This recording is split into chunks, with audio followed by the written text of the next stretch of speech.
मुझे एक शायरी अपनी याद आ गई कि मैम को देख के, मैम ने साड़ी पहनी है तो यहाँ पे और तो नहीं आ रही, तो उस पर लिखा था कि भोजपुरी में है ये साड़ी, भोजपुरी में ये साड़ी है कि जीन्स टॉप तो सब पहनेला, जीन्स टॉप तो सब पहनेला, पहना तू सड़िया, जैसा कि मैम ने सड़िया पहनी। जीन्स टॉप तो सब पहनेला, पहना तू सड़िया, माथे पे बिंदिया और काने में बलिया। जीन्स टॉप तो सब पहनेला, पहना तू सड़िया, माथे पे बिंदिया और काने में बलिया। इतना में ही तो खूबसूरत लग जेबू, इतना में ही तो खूबसूरत लग जेबू, जे तोहरा के और कहल ढावे के बाद तो पहिन ल नथुनिया।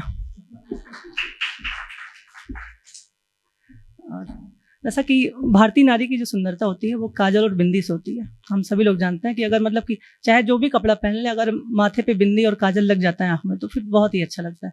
तो उसी पे लिखा था कि उसे मुस्कुराता हुआ देख दिल खुश हो जाता है, उसे मुस्कुराता हुआ देख दिल खुश हो जाता है, माथे पर बिंदी हो तो माथा चूमने को दिल चाहता है। उसे मुस्कुराता हुआ देख दिल खुश हो जाता है, माथे पर बिंदी हो तो माथा चूमने को दिल चाहता है। भूल गया फिर से मैं शुरू करता हूँ कि उसे मुस्कुराता हुआ देख दिल खुश हो जाता है, अगर माथे पर बिंदी हो तो माथा चूमने को दिल चाहता है। वो ना हल्की सी सांवली रंग की है, वो हल्की सी सांवली रंग की है, उसकी आंखों पर काजल बहुत भाता है। फिर एक दिन अचानक वो मेरे सामने काजल लगा के आ गई, फिर एक दिन अचानक वो मेरे सामने काजल लगा के आ गई। अरे उसे जाकर कोई बताओ मुझे तैरना नहीं आता है।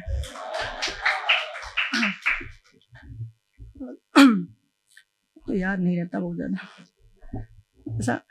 जैसा मैम ने भी बोला कि पत्र के टाइम पे तो मतलब कि उसमें पत्र के टाइम पे बात भी नहीं होती थी, हम देख भी नहीं पाते थे। आजकल तो देखने का मतलब कि अगर अभी मन हुआ तो फोटो मांग लिए, देख लिए, वीडियो कॉल कर लिए, देख लिए। तो हाँ, इसीलिए वैल्यू अब जो भी समझे। तो जैसा कि आजकल जो भी महबूबा होती हैं, जैसा कुछ नया पहनती हैं तो वो तुरंत भेज देती हैं कि हाँ देखो कैसी लग रही हूँ, अच्छी लग रही हूँ कि नहीं। तो जैसा मैं पत्र के टाइम पे लिखता, मतलब उस जमाने से लेट कर रहा हूँ कि बस उसकी एक झलक पाने को हम बेताब हो जाते हैं, बस उसकी एक झलक पाने को हम बेताब हो जाते हैं। वो जो देख ले हमें एक नज़र भर के, वो जो देख ले हमें एक नज़र भर के, तो उसके लिए हम खुली किताब हो जाते हैं। बस उसकी एक झलक पाने को हम बेताब हो जाते हैं। वो जो देख ले हमें एक नज़र भर के, तो हम उसके लिए खुली किताब हो जाते हैं। वैसे तो नशे से मेरा दूर दूर तक कोई वास्ता नहीं, वैसे तो नशे से मेरा दूर दूर तक कोई वास्ता नहीं, जब पूरा फ्लो टूट जाता है। नहीं, फिर से कोई देख नहीं रहा है ना, बात है, इसीलिए तो मजा नहीं आ रहा है। अब कोई देखता तो देख के बोलते तो अच्छा लगता। अब फिर से नहीं, लाइट चली गई तो आगे। हाँ अब दिख रही है। अरे रुकिए फिर से। तो ये उस टाइम के जब पत्र के टाइम पे लोग देखते नहीं थे ना एक दूसरे को, तो उस टाइम के लिए लिखा था कि बस उसकी एक झलक पाने को हम बेताब हो जाते हैं, बस उसकी एक झलक पाने को हम बेताब हो जाते हैं। वो जो देख ले हमें एक नज़र भर के, तो उसके लिए खुली किताब हो जाते हैं।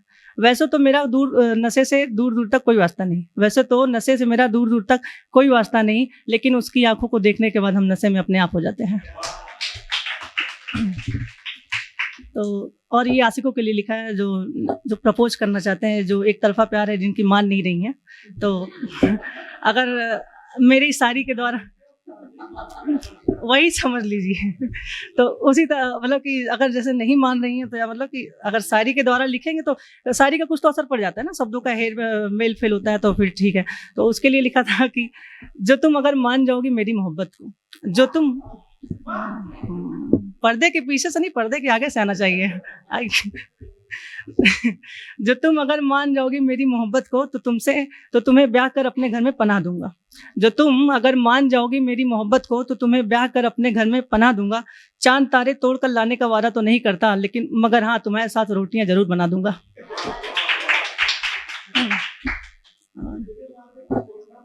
नहीं कहाँ गया? हाँ, इंस्टा पे पड़ा है, सब रहेगा। एक भोजपुरी में लिखा है कि तू हुस्न के मलिका, कि तू हुस्न के मलिका और तू ही लाखों में चमकत हार बाड़ू, कि तू हुस्न के मलिका और तू ही लाखों में चमकत हार बाड़ू। ए बमनी जब से देखने वाली तोहरा के लागत है कि तू ही हमार संसार बाड़ू। और यहाँ पे कितने लोग बाहर रहते हैं, मतलब जो अकेले खाना वाना बनाते हो, मतलब पढ़ते तो बाहर सब हैं, लेकिन अकेले खाना बनाने में थोड़ा कष्ट होता है। तो और उसके साथ अगर कोई हाँ, तो अगर खाना बनाते हैं तो कष्ट होता है, तो उसमें अगर प्यार हो जाए तो इज़हार करने का उसका तरीका देखिए, मतलब कि मैंने लिखा है, आप लोग का पता नहीं कैसे होगा। तो मैंने लिखा है कि हाँ, अपना-अपना देख लीजिए।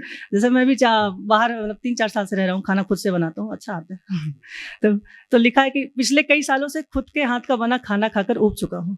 पिछले कई सालों से खुद के हाथ का बना खाकर ऊब गया हूँ, अब तुम्हारे हाथों से बने अच्छे-अच्छे पकवान खाना चाहता हूँ। पिछले कई सालों से खुद के हाथ का बना खाना खाकर ऊब गया हूँ, अब तुम्हारे हाथों से बने अच्छे-अच्छे पकवान खाना चाहता हूँ। तुम्हें घर की छोटी-बड़ी सभी ज़िम्मेदारियों को देकर तुम्हें घर की छोटी-बड़ी सभी ज़िम्मेदारियों को देकर अपने इस प्यारे से घर की इकलौती मालकिन बनाना चाहता हूँ। और लिखा है, कहाँ गया? तो याद करके आओ तो सही रहता है। हो गया सर ये टाइम? अच्छा है, ये कहाँ गया यार, एक लिखा था। हाँ, अब ये ब्रेकअप के बाद की लाइनें हैं, मतलब अभी तक तो हो गया इज़हार प्यार मोहब्बत, अब ब्रेकअप के बाद भी लिखनी है। सब सुनाएँ, हम भी सुना दें। तो लिखा था कि जैसे कि 3-4 साल का रिलेशनशिप होता है और अचानक मोहब्बत छोड़ के चली जाती है, तो बहुत दुःख होता है। तो उसपे लिखा था कि उगते सूरज को मैंने ढलते देखा है, उगते सूरज को मैंने ढलते देखा है, जो कभी न पूरी हो सके ऐसी उम्मीदों को पलते देखा है। उगते सूरज को मैंने ढलते देखा है, जो कभी न पूरी हो सके ऐसी उम्मीदों को पलते देखा है। ख्वाबों के शहर में उसके साथ अपना आशियाना बनते देखा है, ख्वाबों के शहर में उसके साथ अपना आशियाना बनते देखा है। मैंने 4 साल की मोहब्बत को 4 दिन में बदलते देखा है।